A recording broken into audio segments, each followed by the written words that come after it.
On behalf of the Independent Electoral Commission of Botswana, and of course on behalf of the Electoral Commission's Forum of the SADC countries, I would like to welcome you to this session. And this session of the Training of Trainers course, as we have seen the title, strengthening of capacity of electoral management bodies to prevent and deal with election-related crises. There shall be training of trainers in the conflict management, in which each ENB has designated a trainer to attend this training course to enable them to train other trainers when they return to their respective commissions. Part of the package of this training is a video. There is also a manual to assist us in facilitating the training of this nature by EMBs in the SADC region, and other electoral institutions may use these materials for training purposes. Ladies and gentlemen, let me thank you for your time, and I wish you a very fruitful training, a fruitful 3 days. Thank you very much. So good morning, commissioners and representatives of electoral commissions.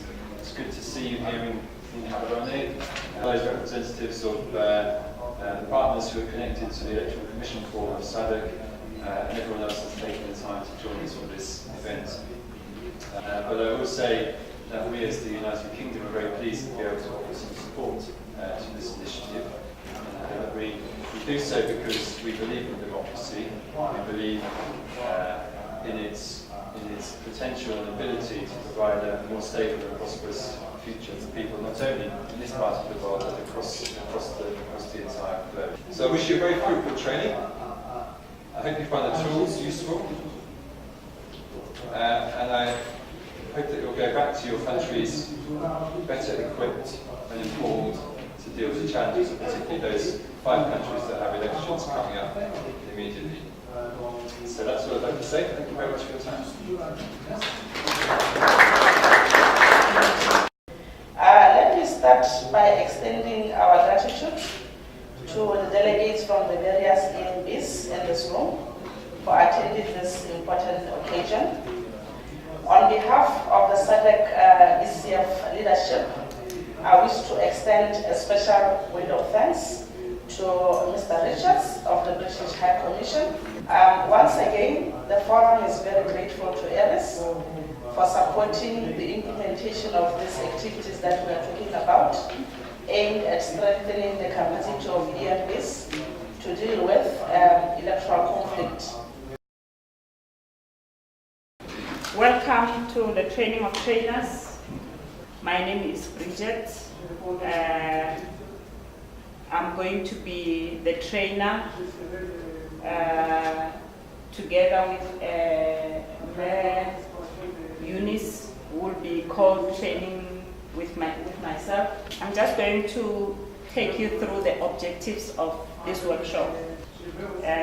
One of the things that we are going to be doing is to introduce yourselves to potential triggers of election-related crises.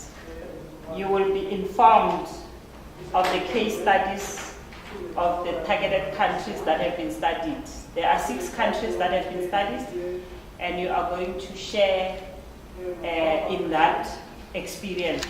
We will also be advising you on good practices and how to avoid electoral crisis. We'll also ensure that trainers are familiar with processes of managing electoral crisis as an EMB. We also would like to capacitate you on how you are going to impart the knowledge that you will gain throughout the 2.5 days when you go back to your own EMBs. So those are the few objectives that we have taken out to say these are the areas that we will be dealing with throughout the workshop. And we are going to then introduce you to the electoral cycle and also introduce you to electoral crisis today. tomorrow we will be looking at why and when do crises occur and how to avoid them.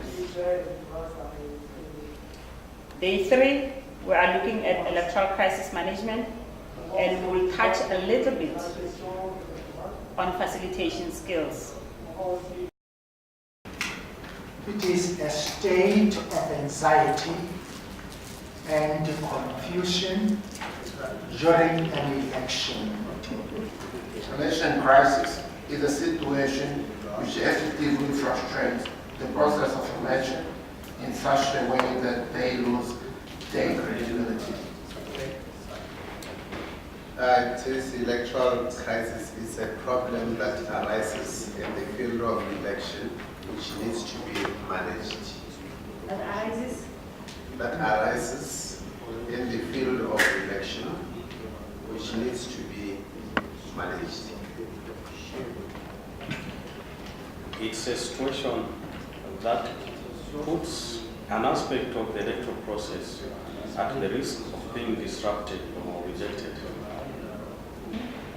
Is the problem of the election results, voter registration, or any other aspect of the electoral process?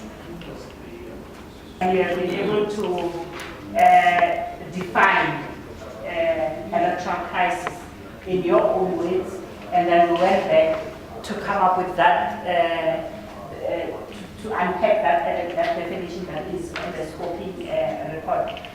You will notice that these words that we were unpacking are now forming the key concepts of what electoral crisis is. If there was a guarantee that an outcome of a particular election is going to be acceptable, there was no need for us to be sitting in this training today.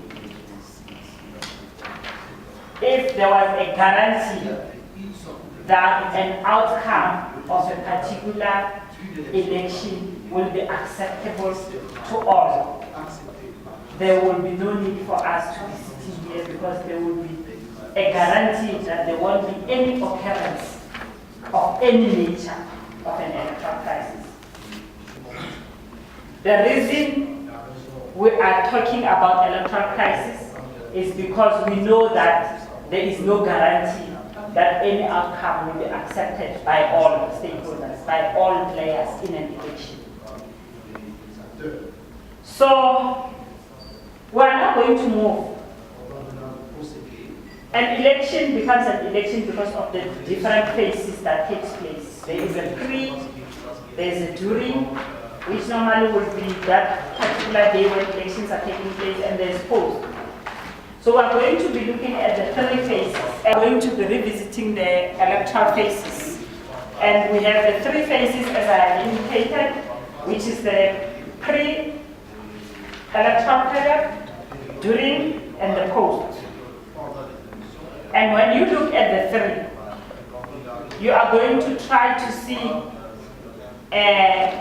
this one is going to be looking at the pre-electoral, the electoral, and the post. And as you look at the 3 areas, you will see that there are areas that are set up there to guide you for electoral phases. And if you look at nomination, you'll be able to say, within nomination, what are the nomination? In nomination, what are the possible triggers that may cause a crisis? You don't really need to look at how you will mitigate them. You will have to, however, keep the list, because as we go into risk mitigation factors or crisis mitigation, I'm going to be requesting you to draw up that list. So you will come up with a list which you are going to keep it for use later on during the training. So in post-election, you look at review. As you review, are the possible risks that you can come up with. So basically what you're going to do is to list. And you are either going to use the flip charts there, and if you have a laptop, feel free to type those on a laptop. But basically it's to come up with a list of the possible triggers.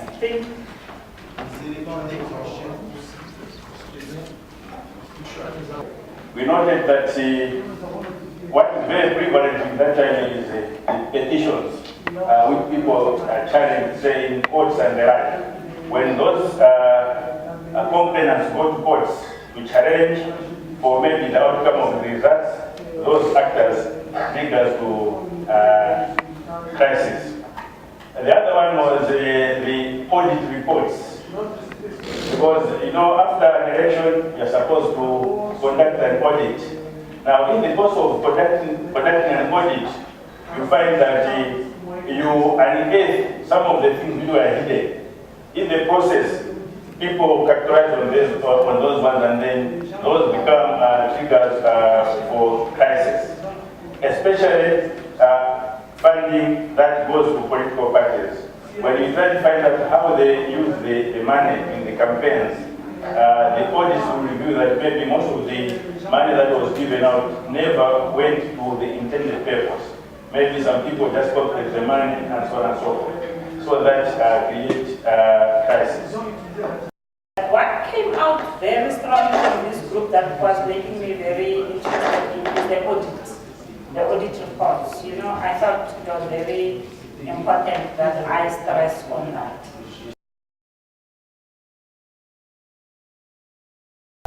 I'm a serious politician. I'm very energetic. You watch me, you will see miracles. I'm going to develop this area. I'm going to build malls. What is he doing? What's he doing? Corrompu. I will not allow this. I'm going to go to the Electoral Commission. Good morning, how are you? I'm not fine. You're not fine? Why? Yes. Fine, not fine, not fine? I'm complaining about the certain lady who disrupted my meeting. First of all and foremost, I would like to thank you and commend you for your constructive campaigns.